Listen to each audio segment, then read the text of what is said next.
Maxwell. And we're about the 4 marker right now. So we're going to go down to the 6. So he's getting 200 milliliters? Yep. Okay. Until Dr. Pruitt runs the blood work and determines whether or not he can have it every other day or less. Okay. And show me kind of like, if you had a new bag, how you punch that, you know, got that in there, got the cord in. I can't do it with this one. Okay, just kind of demonstrate. But what you're going to do is this apparatus comes separately. Okay. And you're going to poke it into there like that. Turn it to the right. But you need to make sure that you don't accidentally puncture that through the wall. Okay. So you need to make sure that it's pretty straight when you get it in there. You can turn it to the right to left, right. You're just going to kind of... Okay. Oh, either way. Okay. You're just going to kind of wedge it in there or screw it in there. Okay. All right. And then I didn't explain this very well. So what I did is we had an old needle that was on here. I went ahead and took that old needle off and put a new needle on. And so you just push it in there like that and give it a good twist so it stays on there. Okay. Then it has this little thing that locks it on. Okay. Okay. All right. And then if we take our needle cap off, that's where our needle is. Okay. Okay. All right. All right. So because you need Maxwell to be lower than the fluids, okay, I'm going to do Maxwell on the floor. All right. So what I usually do is I kind of sit down here on the floor. If you want to do Maxwell up on a table, you just need to make sure that your fluids are higher than Maxwell is. Okay. Because gravity is what's taking it. So I'm going to take off my needle. It's best if the bevel end is up. See, it's got that little bit of a bevel. Okay. But it's not crucial, but it's best. And then what I like to do is you're just going to kind of pinch it like this, and you're going to create this tent. If you go in this way, you run the risk of puncturing all the way through. But if you go this way, it creates this little tent or pocket. Okay. And then we're going to very slowly. Yeah, I know, baby.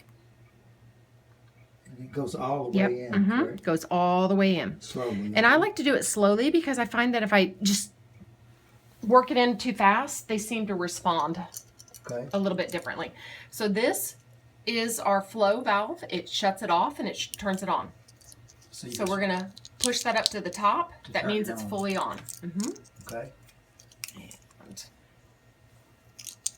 there we go. Now, because our fluids are kept in a heater, sometimes this kind of kinks. If it kinks, you just need to fluff it up. There we go. Okay. There we go. And we're going. You can actually see, I don't know if you can see the bubbles going through. Not anymore. But now you can see up there how it's dripping. Okay. So I can see it. And I gently massage so that it doesn't get too tight. And then the nice thing about this, kind of do it in your lap like this or doing it in your arms, is if Maxwell struggles, you can kind of just hold him tight. Okay. But he doesn't struggle. He's so good. And so just kind of like right in the middle of his back. Yes. Okay. And you can actually go up a little bit higher too if you want to. Okay. If that makes you feel more comfortable. Okay. So the big thing is we want to make sure that it doesn't come out. It's okay, Maxwell. Want to make sure it doesn't come out, and we're just going to lightly massage it. But I mean, you can see it pretty much stays in by itself. Right. But if he were to walk around, obviously it would pull out. Right. So you want to just kind of hold it like that. Good boy. And he's so good. He's so good, Maxwell. Yeah, I want to do this tomorrow. Okay.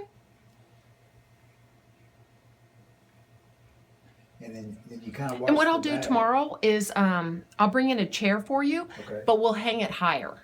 Okay. And you could actually hang that hanger on the top of the door versus on the handle. Okay. But the idea is it needs to be higher than Maxwell because gravity is what's pulling it down. Okay.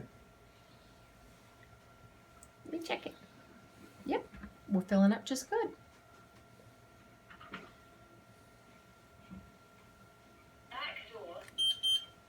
Yeah, I think I'm gonna be able to do this. I think you will be too. Thanks for showing me.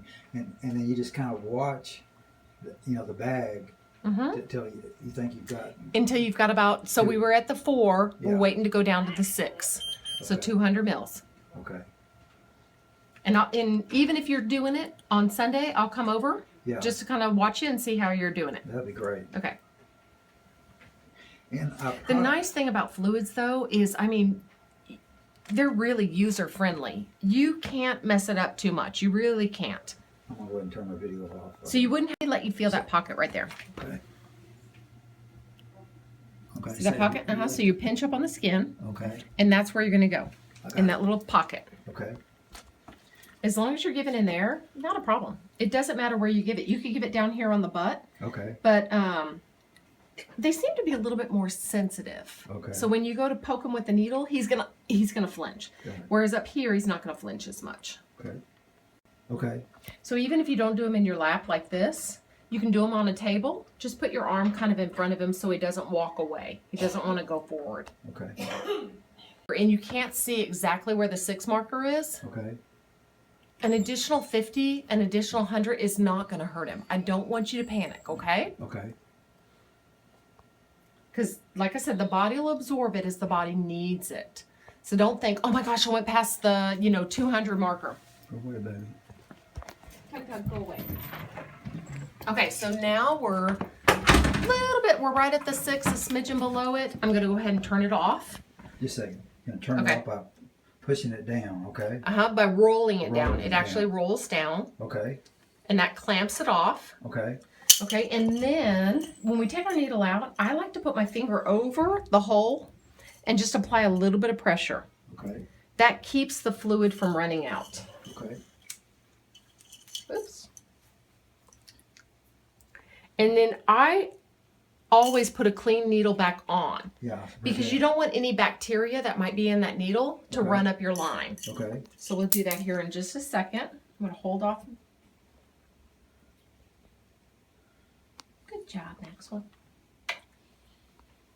Okay. And you're going to feel, when you press on it like that, it's going to have a little bit of pitting edema. Okay. Because that's where the fluid is. So don't be alarmed if you feel that, oh my gosh, there's, right. a decline in there. Okay. So we're going to hold that up. All right. You go, Maxwell. You're done. You're done. And then, hang on, Maxwell. So that's why I always bring in 2 needles. So now we're going to take off the old one. So you're just going to twist it off. Okay. You pop the top. See how it's got that seal on it? You're just going to bend it. That breaks it. It comes off. And then you're going to just screw a new one on. That way you always have a new one on. Okay. Okay? Yes. So tomorrow when you do it, you may not be sitting on the floor. You're just going to hold him like this. Your arm is in front of his forelegs. You're going to kind of pull up on the skin like this. There's a pocket right there. You're going to insert the needle into the pocket right there. Okay. And give him his fluid. So you're going to very slowly insert it and then just let it go.